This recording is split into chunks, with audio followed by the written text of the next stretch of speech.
Throughout the early ages of 31 BC, many years of civil unrest and disorder occupied Rome. The Battle of Actium had just concluded and it caused the population of Rome to feel extremely unsettled and fearful. Before the years of 31 BC, Rome was under a republic system which had encouraged the population to return to empire. Previous dictator of Rome, Caesar, had refused the demands from the Senate to return to Rome as a citizen. With his reputation, he had marched his army directly into the state, resulting in another civil war. Caesar emerged victorious and was named dictator for life. Previously, the title dictator was given to an appointed and temporary leader in times of military emergency. The other leaders feared Caesar would abuse his new control with his new position. To settle such worries, they had decided to assassinate him, allowing for the rise of the Second Triumvirate, led by Mark Antony and Caesar's nephew Octavian, who would later become the first emperor, named as Augustus. He seized incredible wealth from all his consulships and began developing new lifestyles for all the people in ancient Rome. Augustus had reinstated a life for all citizens, granting jobs, giving wealth to rich families who had lost their own, gifting pieces of land to farmers, introducing new buildings and infrastructure, and much more. This is similar to Hitler's rise in dictatorship. Hitler came to power when there was also complete political turmoil and civil violence in Germany, just as there was in Rome, compelling people to believe Hitler was a good leader, which also altered the dynamic in Germany at the time, just like Augustus. Hitler too, to some extent, provided safety and used that as an advantage to influence the population, promoting him into the political system. The Reichstag fire that occurred on February 27, 1933 was the largest event that had also significantly benefited Hitler and his Nazi party into rising to power. According to author Boysenholt, the parliamentary building in Berlin, the Reichstag, went up in flames from an arson attack. Just as the chaos between Octavian and Antony's civil war analogously allowed Augustus to transpire into his own dictatorial control. Within the new power of both dictators, they both performed an annexation of country. Hitler had taken Austria in 1938 and Augustus, Egypt in 44 BC. In recent change of political systems, Augustus had formed changes under the empire to ensure vicinity for the population of Rome. This political change had strongly affected individuals in both the government system and the social classes.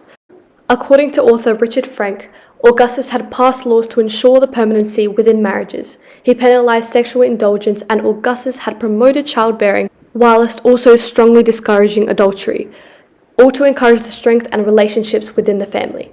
Augustus was so set on the growth of families that he had set a tax law for men over the age of 38 who were not married. Augustus's obsession with encouraging and supporting marriage had also consoled him into forming the law under the name of Lex Lulia de Maritendis Ordinibus. According to Gillitage, the law had stated that all Roman citizens to enter into marriage with the purpose of producing legitimate offspring. With this gal, the law probably contained set age limits at which point one was expected to have been married, an age likely reflective of the fertility age, and an extensive list of rewards and privileges for those producing legitimate offspring. They were forced to pay an additional tax and were prohibited from receiving inheritances and attending public games. Hitler too believed in the importance of family and procreation. However, Hitler's interpretation of family values extended far beyond the nuclear family unit. His agenda was his country. Calling himself Führer, meaning father, was one aspect of this. However, Hitler also insisted that boys and girls join Nazi youth organizations as a way of training and brainwashing them into his own political agenda. Both Hitler and Augustus utilized propaganda to manipulate their populations to believe their individual political agendas. Both, in fact, wrote an autobiography of sorts, which was published for all to read. Res Gestae and Mein Kampf, respectively. Augustus accompanied the ideology of an egocentric mindset in which he had begun building new infrastructures to acknowledge his prodigious presence in the Roman Empire. He used art to display his pride within himself around the cities, ensuring that people recognized him as their leader and to shape his political agenda. Kleiner agrees and states that the leader had used statues of himself to craft a careful and politically charged image of himself for the public eye. The Prima Porta Augustus is a perfect example. Augustus attempted to honor the past to show that he had genealogical support for his claim to power. Many different buildings were built to show off his authority. He even mentions in his autobiography, Res Gestae, that he had reconstructed the theatre of Pompeii, each work at enormous cost, without any inscription of my name. Hitler did similar to authorize and establish his allegiance of control. He wrote his autobiography to pursue propaganda within his newly bound society.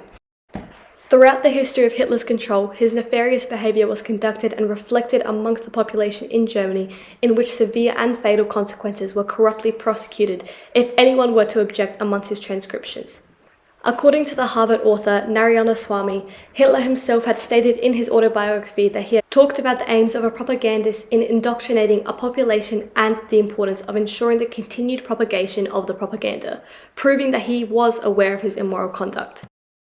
The social aspect within the dictatorships in both the modern and ancient world were prominently adapted in the societies. According to ancient writer Velleius Paterculus, the civil wars were ended after 20 years and peace restored. Power was restored to the laws, authority to the courts, and dignity to the Senate. Promoting the beginning of the Second Settlement, Augustus had made sure that the population of Rome was under his influence. Providing wealth to those who had lost it within the very recent civil unrest, he had created jobs, leaving people to praise and commend him. The aspect of religion was strongly promoted as Augustus had believed that religion was significantly weakened. He believed that if there was to restore the old religion, he would restore the faith of the people to the gods, only increasing the confidence and peace under the empire. However, during Nazi Germany, Hitler wanted to dismantle loyalty to religions and churches, and insisted on generating loyalty to Germany, and himself as through her. He did this to eliminate all other oppositions to ensure that he had total control over Germany. The following propaganda poster from 1933 states, "Hitler's fight and Luther's teachings are the best defense for the German people," reinstating the indoctrinating influence of Hitler's actions. It is evident that both Nazi Germany and the reign of Augustus had many similarities within the social, economic, and political aspects. The idea to grant jobs and build infrastructures, developing new laws, and overall creating a new sense of life and lifestyle for the population allowed the tyrannies ruled by Hitler's Nazi Germany and Augustus to rise to power.